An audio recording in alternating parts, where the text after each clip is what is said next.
کہ صوفی کون ہوتا ہے؟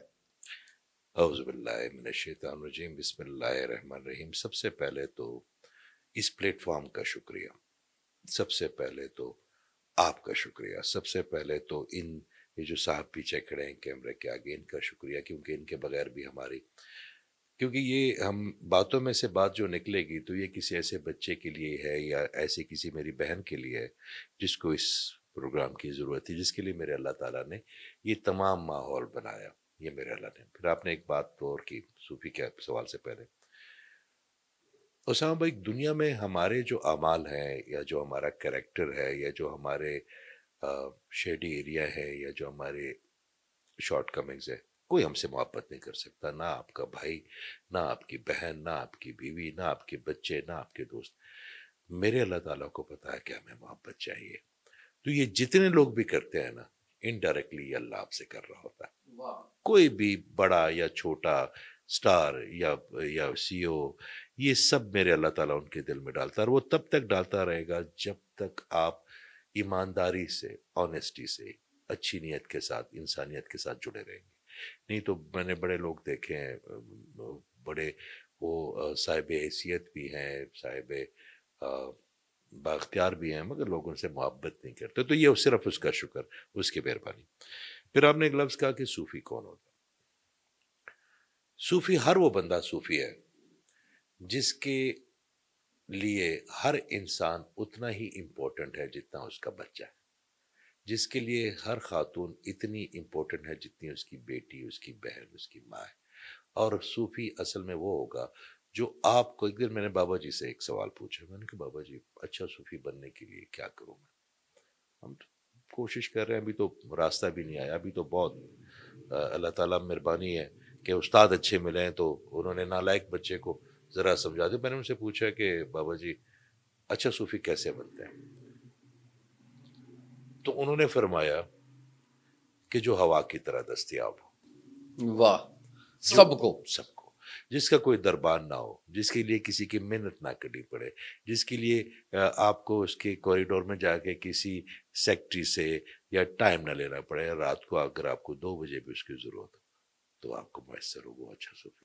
کیا بات ہے، کیا بات ہے، بہت خوب۔ سر یہ بتائیں کہ یہ جو دنیا ہے، اس میں گناہ، ثواب، اچھائی، برائی، سب کچھ اس میں چل رہا ہے، اور اس میں ایک طبقہ یہ ہے جو یہ کہتا ہے کہ اللہ نے سب کو معاف کر دینا، اور وہ بلا تفریق کہہ دیتے ہیں، وہ کہتے ہیں کوئی مسلمان نہیں ہے اس کو بھی کر دینا ہے، کیونکہ رب جو ہے، اچھا اب مجھے کسی نے بتایا، میں عبد القیوم ظہیر صاحب کے ساتھ پوڈ کاسٹ کر رہا تھا، وہ کہتے ہیں یہ بات غلط ہے کہ اللہ 70 ماؤں سے زیادہ پیار کرتا ہے، اللہ اس سے کئی گنا زیادہ پیار کرتا ہے اپنے بندے سے، تو ماں تو نہیں دیکھ سکتی اس میں آگ میں، تو رب تو معاف کر دے گا۔ اچھا، اس بنیاد پہ پھر گناہ بھی بڑھ جاتے ہیں شاید، تو کیسا تعلق ہونا چاہیے؟ جیسے تعلق کہا جاتا ہے کہ ایک امید اور خوف کے درمیان ہونا چاہیے اللہ کے ساتھ، تو یہ والا جو کنسیپٹ آج کل زبان زد عام ہے ہماری سوسائٹی میں، اس کے اوپر آپ کیا کہیں گے؟ سب سے پہلے تو میں ایک بات کی تھوڑی سی تصحیح کر دوں کہ جس سے خوف ہونا، اسے محبت نہیں ہو سکتی۔ خوف واحد ایسا ایموشن ہے جو کسی بھی اور ایموشن کو اپنے ساتھ جگہ نہیں دیتا۔ مثال کے طور پہ اگر آپ کو کسی سے محبت ہے تو اس میں شفقت بھی ہے، اس میں آپ کو اس سے بہت زیادہ ایموشنز ہیں، آپ اس کے لیے پیشنیٹ بھی ہیں، آپ اس کے لیے پوزیسو بھی ہیں، یہ مختلف ایموشن محبت کے ساتھ ساتھ چل سکتے ہیں، مگر خوف کوئی اور ایموشن اپنی جگہ پہ نہیں رکھتا۔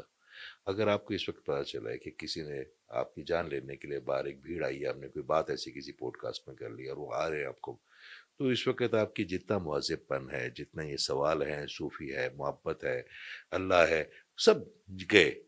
پھر آپ کو ایک ہی خبر ہو کہ جان کیسے جان بچاؤ، کیسے ٹھیک؟ بچانی ہے؟ تو خوف تو مضر چیزوں کا ہوتا ہے، سانپ کا خوف ہونا چاہیے، بچھو کا خوف ہونا چاہیے، میرے اللہ کا خوف کیسے ہوگا؟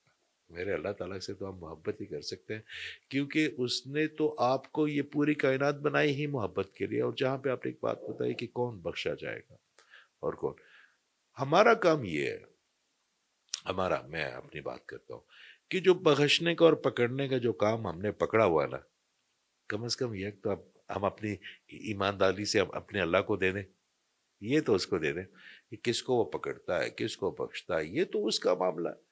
ہمیں تو جو گمان ہم کریں گے، جو اللہ تعالیٰ سے گمان کریں گے، ایک سائنس بھی یہ کہتی ہے، اب 2 منٹ کے لیے ہم مذہب سے نکل آتے ہیں، سائنس بھی یہ کہتی ہے کہ لا آف اٹریکشن ہے، جو آپ سوچیں گے، جو آپ سوچیں گے، جو بھی آپ سوچیں گے، وہ آپ کا مائنڈ جو ہے نا اس کو ایک انرجی بنائے گا اور اس کو آپ کی یونیورس میں انجیکٹ کر دے گا، اور وہ یونیورس کو بنانا شروع کر دے گا آپ کے لیے وہ سیناریو. ٹھیک ہو گیا؟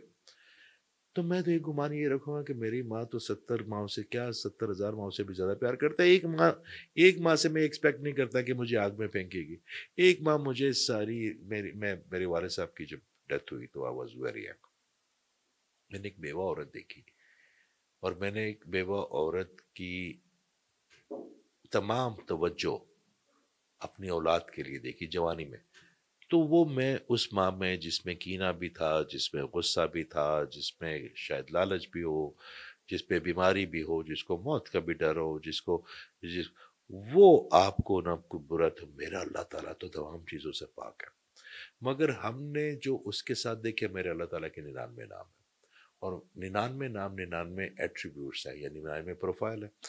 جس طرح اسامہ صاحب ہے نا، میں بھائی کہتا ہوں، کوئی آپ کو ماموں کہے گا تو آپ کا ماموں کا پروفائل آ جائے گا، کوئی آپ کو ابو کہے گا تو آپ کے ابو کا پروفائل آ جائے گا. میرے اللہ تعالیٰ کے 99 پروفائل ہے، اور جو 99 پروفائل میں سے آپ جس نام سے اسے پکاریں گے وہ آپ کے لیے وہ تو تیار ہے. میرا اللہ تعالیٰ تو تیار ہے، وہ رحیم بھی ہے، کریم بھی ہے، غفور بھی ہے، خبیر بھی ہے، بصیر بھی ہے. تو بات یہ کہ میرا اپنا گمان اور آپ یہ بتاؤں کہ اگر آپ کو اللہ تعالیٰ کے ہونے کا احساس ہی ہو جائے نا اپنے ارد گرد، تو گناہ تو پھر آپ کی زندگی میں آپ کو حیا آئے گی اس سے. یار آپ مجھے ایک بات بتائیں، واہ واہ واہ. آپ میرے دوست ہیں، اور آپ میرے ابھی دوست بنے، اور ہم کی سفر پہ چلے گئے. میں آپ کی معاونت بھی کرتا ہوں، خلوص بھی کرتا ہوں، آپ کا کیئر بھی کرتا ہوں، آپ کو کھانا بھی کھلاتا ہوں، آپ کے کپڑے بھی دھوتا ہوں، آپ کی ایز کرتا ہوں. کیا مجھے کہیں نہ کہیں میرے ساتھ غلطی کرنے کا خیال بھی آئے گا؟ آپ کو کتنا گلٹ کریٹ ہوگا مجھ سے اتنا. تو میرے اللہ تعالیٰ کے نے جو ہمیں جو فیسلٹی دی ہے، اگر اس کے بارے میں ہم سوچے تو پھر گناہ کرنے کے جس کی اس کی ناراضگی کا ڈر ہو، ناراضگی کا ڈر، اللہ کا نہیں، اس کی ناراضگی کا ڈر، ناراضگی کا. تو پھر ہم گناہ کیوں کریں گے؟ پھر تو ہم اس کے اور قریب جائیں گے. ہم تو اس کے جو گریٹیٹیوڈ ہے اس پہ وہ کریں گے جو شاید ہم عام حالات میں کر نہیں سکیں. عبادات کیا ہوتے ہیں؟ میرا اکثر ایک دوست کہتا ہے کہ کتنی دفعہ پڑھوں میں فلاں آیت.